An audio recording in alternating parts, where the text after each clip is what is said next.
सुनील धागे फ्रॉम महाराष्ट्र, उम्र केवल 18 साल। 21 जून को नीट की दोबारा परीक्षा देने के बाद इन्होंने अपनी मां को एक 33 सेकंड का भावुक वीडियो मैसेज करते हैं और कुएं में कूदकर आत्महत्या कर लेते हैं। चंचल भारती, उत्तर प्रदेश, उम्र 19 साल। रीटेस्ट देने के बाद मानसिक तनाव के चलते इन्होंने आत्महत्या कर ली और अपने अंतिम नोट में अपने भाई के लिए 2 लाइनें लिखती हैं, जिसमें वो लिखती हैं, मैं कुछ नहीं कर सकती मेरे भाई। केवल और केवल ये 7 शब्द, मैं कुछ नहीं कर सकती मेरे भाई। शेख सना, हैदराबाद से, उम्र केवल 19 साल। दोबारा परीक्षा होने के बाद एक दिन पहले परीक्षा के डर से असफल होने के डर से ये भी आत्महत्या कर लेती है।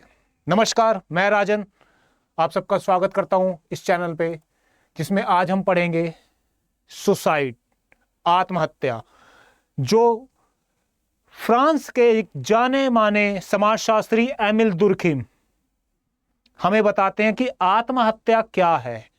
हम अक्सर करके अपने समाज में, अपनी सोसाइटी में सुनते हैं कि आत्महत्या एक मनोवैज्ञानिक विकार है। व्यक्ति जब किसी भी बात को लेकर, चाहे वो बात आर्थिक हो, सामाजिक हो, चाहे वो कुछ भी हो, जब व्यक्ति डिप्रेशन में चला जाता है, जब वो अवसाद का शिकार हो जाता है, मनोवैज्ञानिक विकार पैदा हो जाता है उसके मस्तिष्क में, तब वो आत्महत्या कर लेता है। क्या ये सही है? शायद हम सबकी नजरों से सही हो, लेकिन समाजशास्त्री, एक सोशोलॉजिस्ट एमिल दुर्खिम की नजर में ये गलत है, ये सही नहीं है। एमिल दुर्खिम वर्ष 1897 में एक बुक लिखते हैं, ली सुसाइड, जिसे हिंदी में कहते हैं आत्महत्या। उसमें वो ये कहते हैं कि जो भी सुसाइड हैं, ये केवल दिमागी कमजोरी नहीं है। इन आत्महत्याओं के लिए जिम्मेदार, इन सुसाइड्स के लिए जिम्मेदार दिमागी रूप से कमजोर होना, अवसाद होना या मनोवैज्ञानिक विफलता होना ही जिम्मेदारी नहीं है। इसके लिए जिम्मेदार है हमारा समाज, हमारी सोसाइटी। इसके लिए वो जिम्मेदार ठहराते हैं किसको?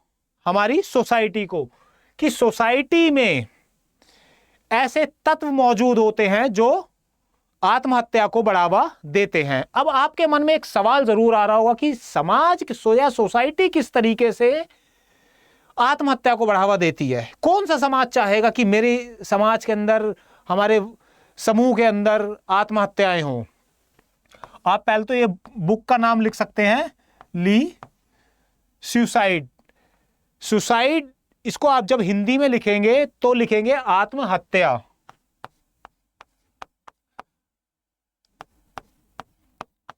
ली इसलिए जोड़ा जाता है कि वो एक फ्रेंच वर्ड है, वो फ्रांस के थे, इसलिए केवल, बाकी कोई और तथ्य नहीं है।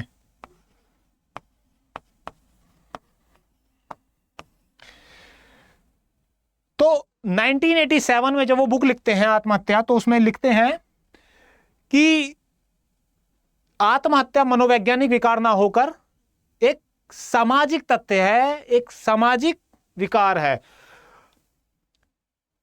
समाजशास्त्री के दृष्टिकोण से जब वो सोचते हैं इस बात को कि आत्महत्या अनिवार्य रूप से समाज द्वारा व्यक्ति को दी गई एक सरासर मौत है, ना कि वो खुद चुन रहा है इसको। वो खुद नहीं चुनता, समाज उसे चुनने पर मजबूर करता है। क्योंकि जब हम ये चीज सोचते हैं कि हमारा समाज क्या सोचेगा, हमारी सोसाइटी क्या सोचेगी, मेरे पेरेंट्स क्या सोचेंगे, इस दबाव में आकर के वो व्यक्ति सुसाइड करता है। अब ये दबाव किसके कारण आ रहा है? ये दबाव आ रहा है इसी समाज के कारण, कि जब व्यक्ति अपने कार्यों में असफल हो जाता है, तब वो अपने समाज से बचने का कोशिश करता है, और वो जानता है कि मैं इतनी दूर नहीं जा सकता जितनी दूर मुझे आत्महत्या लेकर के जा सकती है।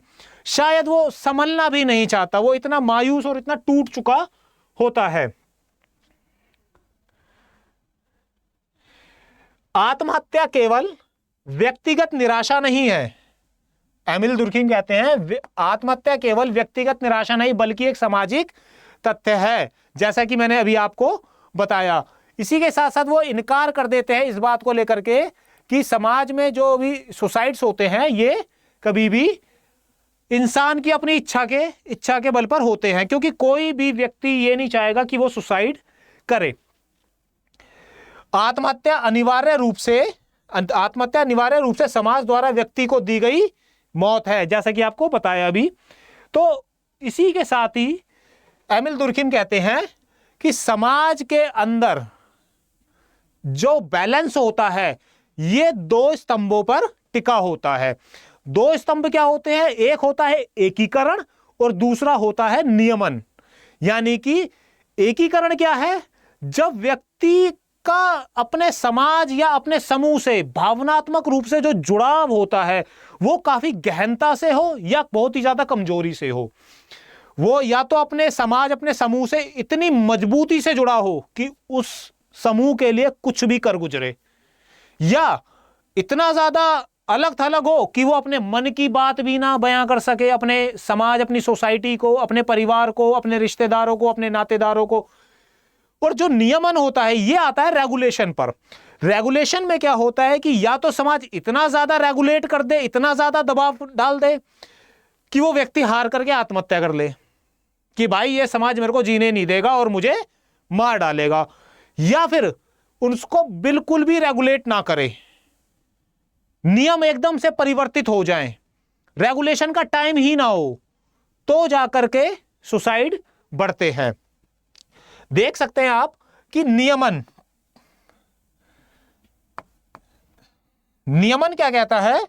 नियमन यह कहता है कि किसी भी चीज को रेगुलेट करना।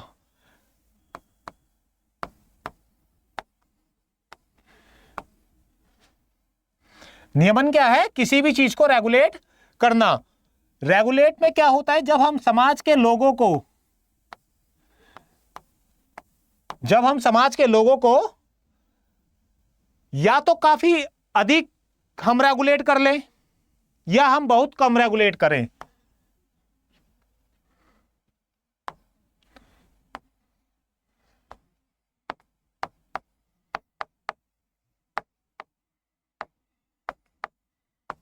अत्यधिक नियमन या कम नियमन। और दूसरा होता है एकीकरण। एकीकरण में क्या होता है? एकीकरण में क्या है कि जब व्यक्ति समाज से या तो बहुत ही गहनता से जुड़ा हो,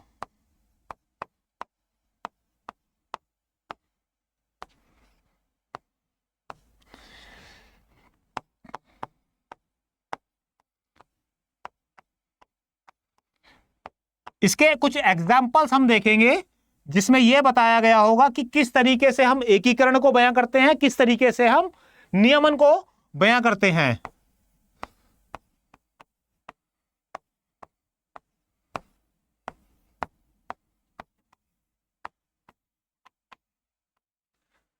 तो इसमें हम देख पाते हैं कि या तो एकीकरण में क्या है कि या तो व्यक्ति बहुत ज्यादा अपने समूह से जुड़ा हो या फिर बहुत कम जुड़ा हो। इसमें सबसे पहले आता है कि अहमवादी। अब जब आप कभी भी एग्जाम में लिखेंगे तो अहमवादी क्या कहता है कि समाज से अलगाव हो जाए। फॉर एग्जाम्पल, ना जाने कितने यूपीएससी के छात्र, नीट के छात्र, आईआईटी के छात्र अपने छोटे गांव देहातों से या कस्बों से निकल के बड़े शहरों की तरफ आते हैं। किस लिए आते हैं? कि उनको एक बेहतरीन एजुकेशन मिले, उनके सिलेक्शंस हो जाएं। ये उनका पर्पस होता है, ये उनका मोटिव होता है। तो जब वो वहां पर मूव करते हैं या कुछ लोग घर में रह करके भी शिक्षा हासिल कर रहे होते हैं तो उनका परिवार इतनी ज्यादा एक्सेप्टेशंस हो जाती हैं, इतने ज्यादा ख्वाब बुन लेता है कि जब वो उस परीक्षा में असफल होते हैं या वो असफल होना नहीं चाहते हैं या असफल होने के बावजूद इतने मायूस हो जाते हैं कि वो अपने आप को संभाल नहीं पाते और वो सोचते हैं कि हम लाइफ में कुछ भी नहीं कर सकते हैं। तो सबसे पहला जो हमारा तत्व है, जो स्तंभ है, वो है एकीकरण। और एकीकरण में जो सबसे पहला तत्व है वो है अहमवादी। अहमवादी समाज से अलगाव को दर्शाता है। वो बताता है कि जो अहमवादी लोग होते हैं, जो आत्महत्याएं अहमवाद के कारण होती हैं, वो होती हैं समाज से अलगाव के कारण। जब समाज से अलगाव हो जाता है व्यक्ति का, तो इस प्रकार की आत्महत्याएं संभव हो जाती हैं, जो कि नहीं होनी चाहिए। तो ये चीज घर में भी होती है, केवल शिक्षा के क्षेत्र में ही नहीं। जब कोई व्यक्ति अपने बिजनेस में असफल हो जाए और परिवार उससे बिजनेस के सफल होने पर या प्रारंभ करने पर वो इतनी ज्यादा एक्सेप्टेशंस रखता हो अपने उस बिजनेस से, जिससे कि आर्थिक नुकसान हो गया उसे, तो तब भी वो इस तरीके का अपने अंदर की बातें, अपने मन की बातें वो अपनी सोसाइटी, अपने समाज को नहीं बता पाता। वो यही सोचता रहता है इंसान कि यार समाज क्या सोचेगा, सोसाइटी क्या सोचेगी। वो ये सोचेंगे कि मुझे कुछ नहीं आता, मैं असफल हो गया, मैं किसी काम का नहीं हूं। तब जाकर के इस प्रकार की आत्महत्या का वो अपने दिमाग में विचार लेकर के आता है। दूसरा प्रकार है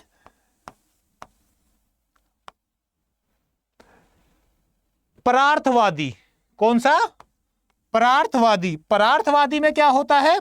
परार्थवादी में व्यक्ति इतनी गहनता से जुड़ा होता है अपने समाज से कि उसके लिए मरने को तैयार हो जाता है। जैसे अब आप सोच रहे हैं भाई ऐसा कौन सा समूह है जिसमें आदमी इतनी मजबूती से जुड़ गया कि बस अब तो बस अपने समाज के लिए ही लोगों को मार देना चाहता है। अजमल आमिर कसाब, या वो लोग जो खालिस्तान की डिमांड करते हैं, वो अपने समुदाय से इतनी गहनता से जुड़े होते हैं जिनका एक ही पर्पस होता है कि हमारा समाज, और हम अपने समाज, अपनी सोसाइटी के लिए जान दे देंगे। कसाब क्या था? मरने ही तो आया था, उसे नहीं पता था कि मैं मर जाऊंगा, मैं मारा ही जाऊंगा, यह भी 100% पता होता है। तो समाज से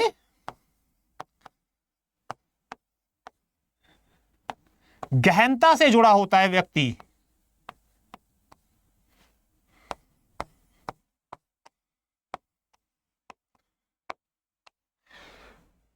अब जो सैनिक होता है, किसी भी देश का जो सैनिक होता है, वो भी इस प्रकार की परार्थवादी जो आत्महत्या करता है, वो भी इसी तरीके से होता है, क्योंकि उसका कोई पर्पस नहीं है, लेकिन बस वो अपने देश की जो अपने समाज की सुरक्षा के लिए वो जान देने को तैयार है। वो इतना प्रेम करता है अपने देश से कि आप मेरे टेरिटरी में कैसे आ सकते हैं।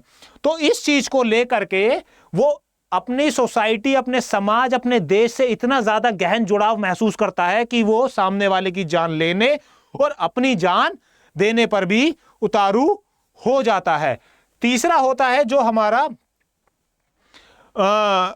भाग्यवादी। भाग्यवादी में क्या होता है? इसमें कठोर दमन होता है। कठोर दमन मतलब कि हम इतने ज्यादा कंट्रोल्स, इतने ज्यादा रिस्ट्रिक्शंस बना देते हैं लोगों के ऊपर, जिसमें लोग अपना ये समझने लगते हैं कि अब हमारा इस सोसाइटी में दम घुट रहा है। जैसे महिलाएं, आपको यहां नहीं जाना, आपको वहां नहीं जाना, आपको ये करना है, आपको वो करना है। हम टोटली उन पर रेगुलेट करते हैं, टोटली उन पर बंदिशें डाल देते हैं। किस लिए डाल रहे होते हैं? उनको कंट्रोल करने के लिए। और अंत में महिलाएं क्या सोच रही होती हैं कि शायद या तो ये हमारे भाग्य का ही हिस्सा है, या वो एक्सेप्ट नहीं करती हैं तो अपनी जान दे देती है, अपनी आत्महत्या कर लेती हैं। चौथा होता है प्रतिमानहीनता।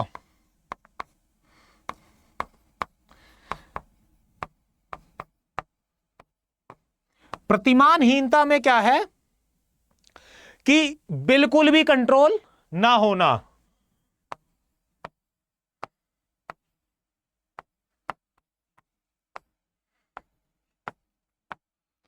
बिल्कुल भी रेगुलेट चीजों को ना होना। तो इसमें क्या देखते हैं हम, इसमें हम सबसे पहले क्या अच्छी तरीके से समझेंगे, अहमवादी आत्महत्या को जब व्यक्ति समाज से कटकर पूरा एकांकी का शिकार हो जाता है। एकांकी मतलब अपने अकेलेपन का शिकार हो जाता है। जब व्यक्ति अकेलेपन का शिकार हो जाएगा तो वो अपने मन की बातें किसी को नहीं बता पाएगा और वो समाज से कटा, अलग थलग अपने आप को महसूस करेगा। किस तरीके से ये उठती है भाई, पहले तो अकेलापन होगा, फिर उसे लगेगा कि यार मेरा जीवन बेकार है, मेरा जीवन में कोई मतलब नहीं है, मैं किसी काम का नहीं हूं, मैं सबसे बेकार हूं। इस तरीके की भावना उसके मन में जागेगी। जब मन में जागेगी तब उसके दिमाग में इस तरीके के सुसाइड का ख्याल आएगा। और यदि आप इसे भारतीय परिप्रेक्ष्य में देखिए, बुक लिखी गई फ्रांस में, यूपीएससी क्या करेगा आपसे, आपको भारत के परिप्रेक्ष्य में पूछने का प्रयास करेगा कि भाई भारत, क्योंकि यह मुद्दा अभी लेटेस्ट है, अभी करंट में चल रहा है, इसके पीछे आंदोलन हो रहे हैं, ये भी आप जानते हैं। तो भारतीय परिप्रेक्ष्य में आप एग्जाम्पल दे सकते हैं कोटा के छात्रों का। आप ये आंकड़ा जो है एक बार चेक कर सकते हैं, हो सकता है ये आंकड़ा गलत हो। तो अगर नहीं भी लिखोगे ये आंकड़ा तो कोई दिक्कत नहीं, क्योंकि यूपीएससी की डिमांड जो होती है वो कभी आंकड़ों पर नहीं होती, आपके थॉट्स पर होती है। तो बहुत ज्यादा अत्यधिक प्रतिस्पर्धा, परिवार से दूरी, अपने मन की बात परिवार को ना बताने पर, तो इस तरीके की घटनाएं जो होती हैं। इवन एक आपने न्यूज कुछ दिन पहले सुनी होगी, रोहित वेमुला का मामला जो था, वो आईआईटी कर रहा था बच्चा, और आईआईटी जब वो कर रहा था उसके साथ जातिगत भेदभाव होता है, और वो इसका शिकार जब होता है तो वो ये सोचता है कि अब लाइफ बेकार है, अब लाइफ में कुछ भी नहीं है, इसलिए वो अपने लाइफ में आत्महत्या कर लेता है। दूसरा प्रकार आता है परार्थवादी आत्महत्या। यह किस तरीके की आत्महत्या होती है, जब व्यक्ति का अस्तित्व समूह के सम्मान में विलीन हो। वही चीज है ना कि जब व्यक्ति अपने आत्मसम्मान को कुछ समझे ना, पूरा का पूरा अपना अस्तित्व यह माने कि मेरा समूह ही है, जो भी है मेरा समूह है और कुछ है ही नहीं। इस तरीके से इतनी मजबूती से वो अपने समूह से जुड़ा होता है कि वो इवन अपनी जान तक देने को तैयार हो जाता है। जैसे सती प्रथा, जोहर और सती प्रथा में क्या हो रहा था भाई, व्यक्ति जो था, जो महिलाएं थी, अपने आप को जुड़ा हुआ महसूस करती थी, किससे, हिंदुइज्म से। जब वो हिंदुइज्म से जुड़ा हुआ महसूस करती थी तो उसके लिए अपनी जान भी देने को तैयार थी। जब वो जान देती थी तो क्या कर रही थी, वो परार्थवादी आत्महत्या ही कर रही थी किसी ना किसी रूप में। भाई पैट्रियार्की ने पुरुषों को मरने के लिए तो नहीं कहा था, महिलाओं के मरने के नियम बनाए गए थे कि भाई महिलाएं जो है, ये बड़े गौरव की बात है जब आप चिता पर, यार मरना कौन से गौरव की बात होती है, किसी भी समाज के अंदर मरना कोई गौरव की बात है क्या, है ना। तो इस तरीके से समाज ने, ये पैट्रियार्की ने ये चीजें बना दी, ये हवा सा बना दिया कि आप यदि जोहर करेंगे या सती प्रथा में आप सती बनेंगे तो आपको जो है मोक्ष मिलेगा, है ना। इस तरीके ना जाने कैसी कैसी बातें उन्होंने कर दी। एक आपने रिचुअल सुना होगा जैनिस्ट में, यानी कि जैन धर्म में संथारा। मैं किसी के रिलीजन या फिर किसी की भी तरीके के रिचुअल्स पे उंगली नहीं उठा रहा, बट हम पढ़ते सोसाइटी या समाज है, तो समाज के परिप्रेक्ष्य में ही ये सभी चीजें होती हैं, हमें इन सभी चीजों को नोट डाउन करना होता है। संथारा जो जैन धर्म में होती है। अब इस रिचुअल्स में क्या होता है, व्यक्ति धीरे धीरे खाना बंद कर देता है और वो भूख से मर जाता है। तो क्या है ये, आत्महत्या ही तो है कि आप जानबूझ करके अपने भोजन को त्याग देते हैं, अपने भोजन को छोड़ देते हैं और वो आत्महत्या में परिवर्तित हो जाती है। देखिए अत्यधिक एकीकरण, बहुत ज्यादा एकीकरण, बहुत ज्यादा मजबूती, है ना, बहुत ज्यादा मजबूती, व्यक्तिगत पहचान का लोप हो जाता है, अपनी खुद की पहचान नष्ट हो जाती है, अपनी खुद की पहचान नष्ट हो जाती है। जो पहचान रहती है वो रहती है अपने समाज की, अपने समूह की, अपनी सोसाइटी की।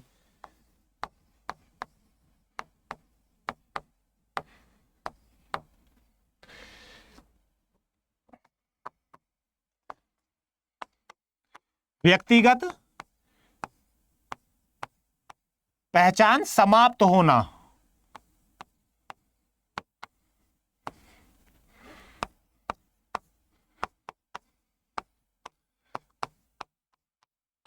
एग्जाम्पल क्या है?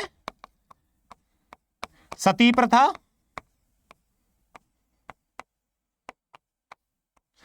जौहर, संथारा, सेना, या फिर आतंकवाद।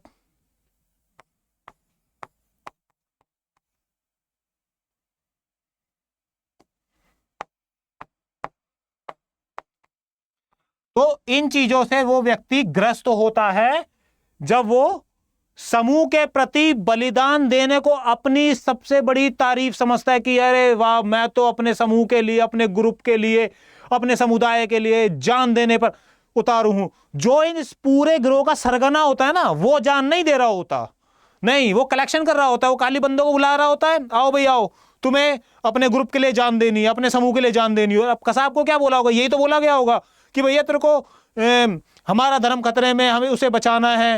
अब भैया तू क्यों नहीं दे पा रहा? तू दे देता जान, नहीं खुद की जान नहीं, लेकिन इस तरह वो उसको इन्फ्लुएंस इतना कर दिया जाता है कि वो सोचता है कि मेरा जो समुदाय है वो सबसे बड़ा है, मैं अगर उसके लिए जान दे दूंगा तो मेरा समूह, मेरा जो समुदाय है, मेरा समूह जो है बच जाएगा। तो ये किस कारण होता है? जो एकीकरण चरम पर पहुंच जाता है, बिल्कुल लास्ट स्टेज पर, उस दौरान होती है हमारी परार्थवादी आत्महत्या। तीसरा आता है हमारा विसंगतिपूर्ण आत्महत्या। ये कैसी आत्महत्या होती है विसंगतिपूर्ण?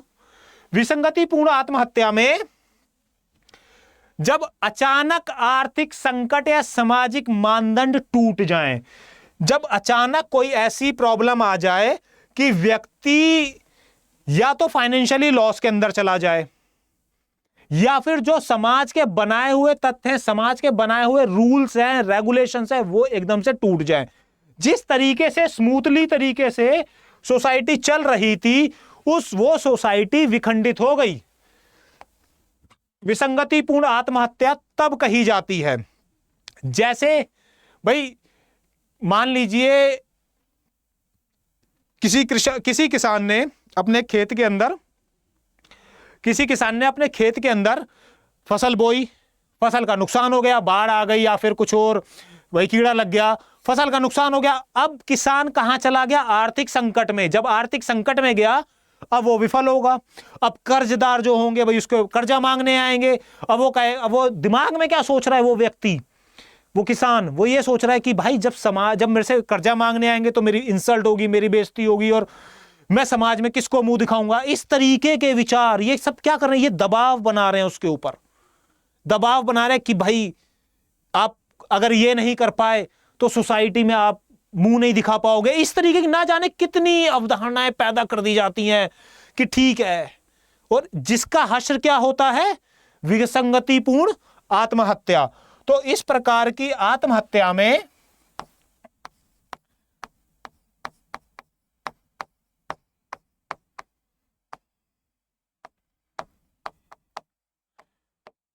इस प्रकार की जो आत्महत्या है उसमें जब सामाजिक मानदंड टूट जाते हैं,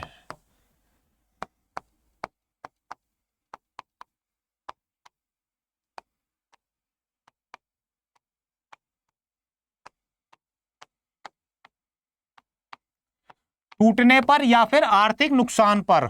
अब जैसे कोविड-19 के टाइम पर हुआ था, कोविड-19 के टाइम पर क्या हुआ था? कोविड-19 पर जो प्रक्रिया चल रही थी समाज को सुचारू रूप से चलाने की, कि भाई सोसाइटी में कोई व्यक्ति काम कर रहा है, वो मेहनत करेगा और मेहनत करने के बाद उससे जो भी इनकम कमाएगा वो इनकम कमा करके अपने परिवार का भरण पोषण करेगा, ये रूल चल रहा था। लेकिन एकदम से इंडस्ट्रीज बंद होती हैं, एकदम से इंडस्ट्रीज बंद होती हैं, और जब इंडस्ट्री बंद होती हैं तो उनका कोई रहने का ठिकाना भी खत्म हो जाता है, जिससे वो पलायन करने लगते हैं अपने घरों की ओर, जहां से वो आए थे अपने गांव की ओर जाने लगते हैं। तो इस तरीके से कुछ लोग इतने ज्यादा डिप्रेशन में चले जाते हैं, जो कि समाज के द्वारा दिया गया होता है, वो सुसाइड तक कर लेते हैं। तो इस तरीके से जो चौथा हमारा स्तंभ का चौथा भाग है, वो है भाग्यवादी आत्महत्या। अब भाग्यवादी आत्महत्या क्या है? जब दमनकारी नियम व्यक्ति का दम घोट दे। ये 99% ये प्रक्रिया महिलाओं के साथ बयां की जाती है। इसमें क्या होता है, व्यक्ति बहुत ज्यादा कंट्रोल करा जाता है।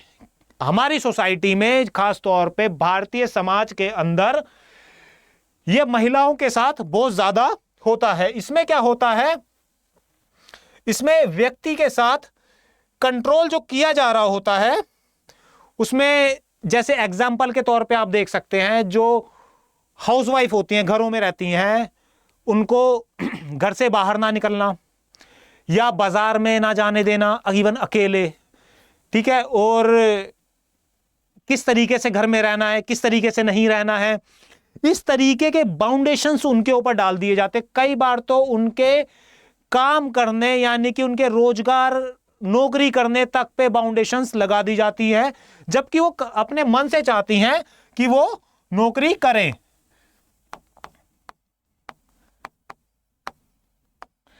तो इस तरीके की जो आत्महत्याएं होती है, ये ज्यादातर महिलाओं के साथ होती है। तो इसकी जो जिम्मेदार होता है, वो पूरे का पूरा हमारा समाज होता है।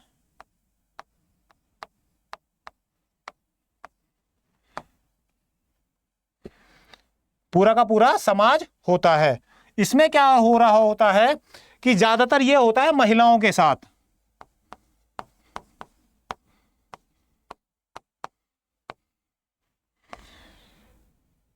एनसीआरबी का डाटा यह कहता है कि साल में कम से कम 23,000 के आसपास महिलाएं आत्महत्या करती हैं।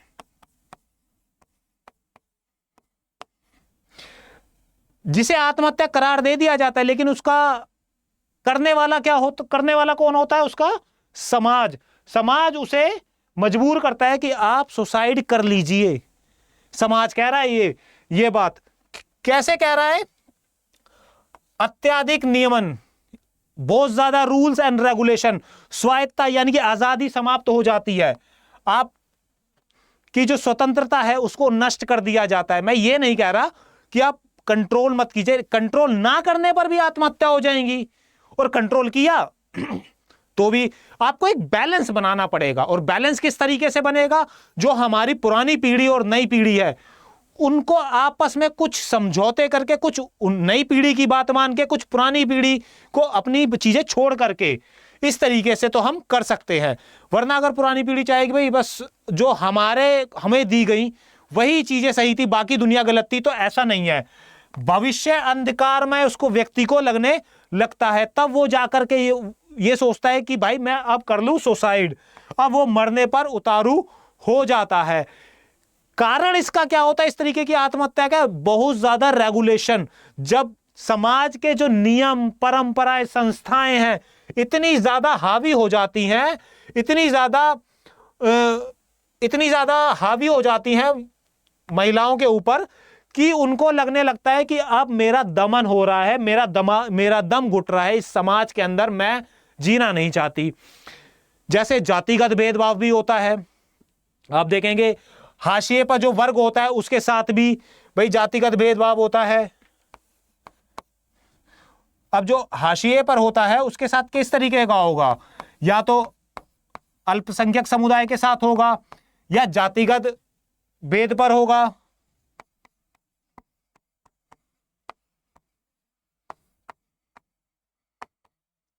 है ना? या तो जातिगत भेदभाव होगा, या अल्पसंख्यक समूह पर होगा, या लैंगिक भेदभाव होगा।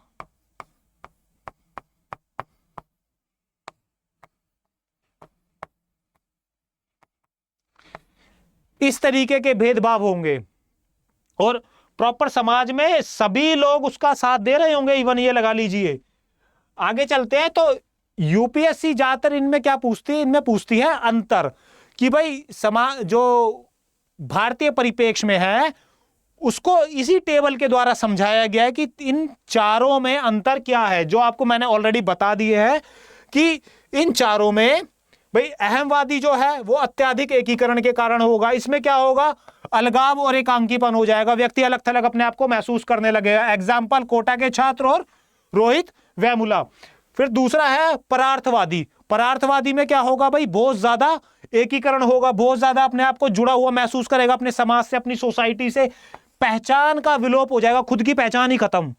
वो सोचेगा मेरी कुछ पहचान ही नहीं है, जो भी पहचान है वो समुदाय की है, वो हमारे समाज की है। एग्जाम्पल भाई सती प्रथा, जोहर और जैन धर्म में संथारा। तीसरा है विसंगतिपूर्ण। विसंगतिपूर्ण में क्या होता है, अत्याधिक कंट्रोल होने लगता है। अत्याधिक कंट्रोल से क्या होता है, दिशाहीनता समझ आएंगे। विसंगतिपूर्ण में क्या होता है, अत्याधिक कम, बहुत कम कंट्रोल होता है, बहुत कम रेगुलेशंस होते हैं, जिसमें नियमहीनता यानी कि कंट्रोल करने की, कानून बनाने की कमी को दर्शाया जाता है। दिशाहीन, व्यक्ति दिशाहीन हो जाता है, उसे कुछ समझ नहीं आ रहा होता, वो सोचता है कि भाई मेरे को आगे का कुछ नहीं दिख रहा है। जैसा कोविड के टाइम पर हुआ, काम छूट गया, उसे कुछ नहीं दिख रहा कि मैं रुकूं, मेरी सरकार कह रही है रुको, मेरे पास पैसा नहीं है भोजन के लिए, मेरा मकान मालिक पैसा मांग रहा है, किराया मांग रहा है, मैं कहां से दूं। अब वो दिशाहीन हो चुका है, उसको कुछ नहीं दिखाई दे रहा, कुछ समझ में नहीं आ रहा है।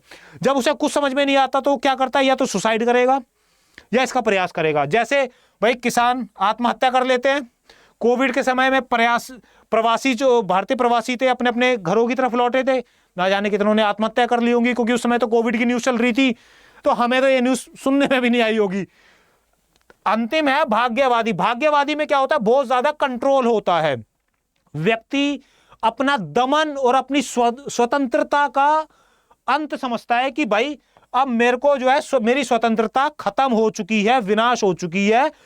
और इसका सबसे बड़ा एग्जाम्पल है हमारे घर की महिलाएं, जो पितृसत्तात्मक हिंसा का शिकार होती हैं।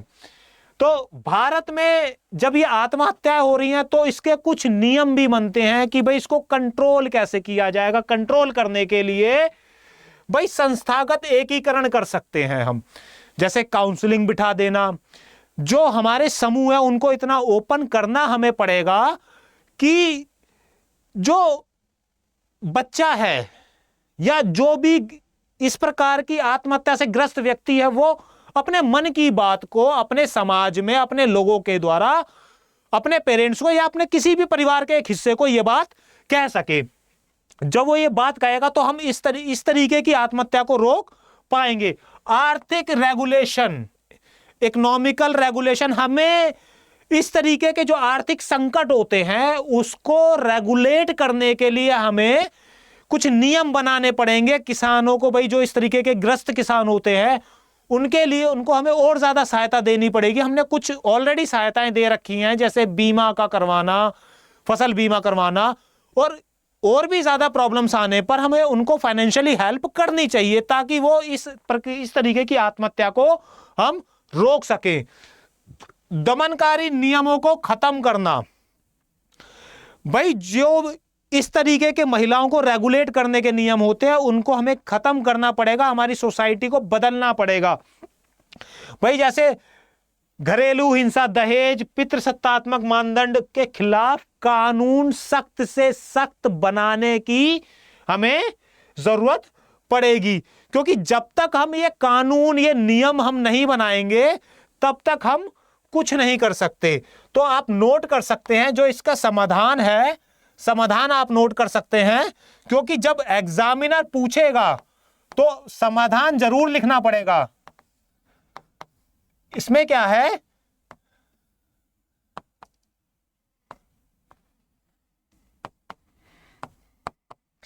समाधान में संस्थागत एकीकरण, भाई जो भी संस्थाएं हैं उसका एकीकरण करना होगा,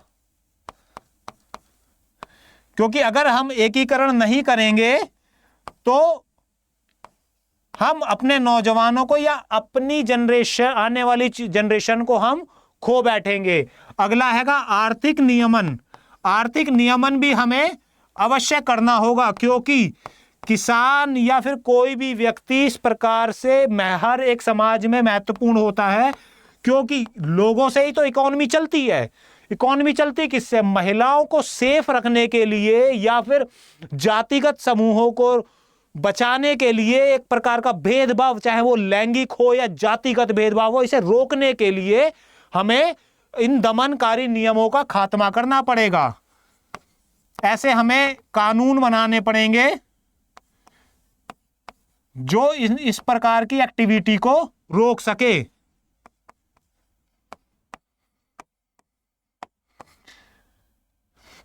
जो इस तरीके की एक्टिविटी को रोक सके। अब इस पूरे लेक्चर का जो निष्कर्ष आता है वो यही आता है कि 1987 का जो सिद्धांत था एमिल दुर्खिम साहब का, वो विविधतापूर्ण भारत में प्रासंगिक है, अलग अलग तरीके से प्रासंगिक है।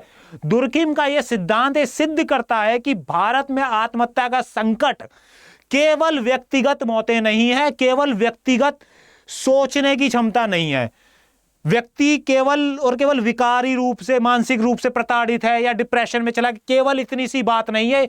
इन आत्महत्याओं में पूरे के पूरे समाज की जिम्मेदारी बनती है इसे रोकना, और समाज जिम्मेदार है इस तरीके की हर एक आत्महत्या का, क्योंकि रोके हो कहां रहा है, ये सोसाइटी के अंदर हो रहा है। इसे कौन रोकेगा? सोसाइटी की ही जिम्मेदारी बनती है, क्योंकि सोसाइटी चाहेगी तो रुक जाएगा, अगर सोसाइटी और ज्यादा इसे दमनपूर्ण बनाना चाहे तो बना सकती है। इसी के साथ हमारा ये लेक्चर यहीं पर ही खत्म होता है। आप इसे तरीके के नोट्स को अपने एग्जाम में लिख सकते हैं और अपने ऐसे के एग्जाम में भी लिख सकते हैं। लेक्चर के रिगार्डिंग कोई भी किसी भी तरीके का सवाल हो तो आप कमेंट बॉक्स में पूछ सकते हैं। धन्यवाद।